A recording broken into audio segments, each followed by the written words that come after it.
எவ்வளோ வெறியில் வெட்டியிருக்காங்க.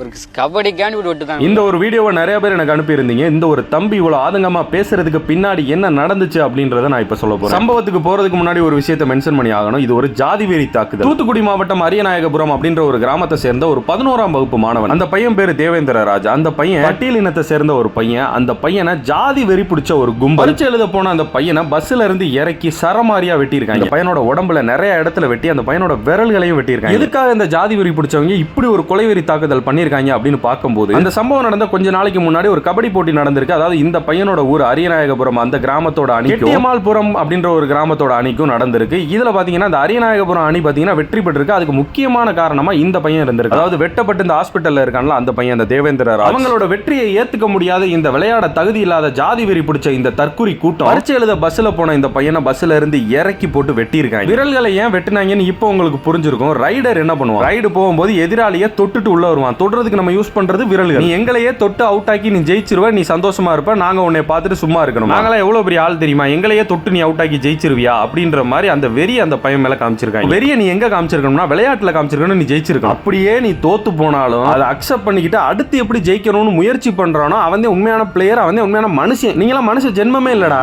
நார்மலா எஞ்சி நிக்க ஒரு வருஷம் ஆயிரும். தாழ்த்தப்பட்டவங்க நல்லா விளையாண்டாலும் பிடிக்காது, நல்லா படிச்சாலும் பிடிக்காது. எந்த ஸ்போர்ட்ஸுமே நாங்க வேலை வர முடியாது. புரியவே புரியாதா? அவ்வளவுதான்டா.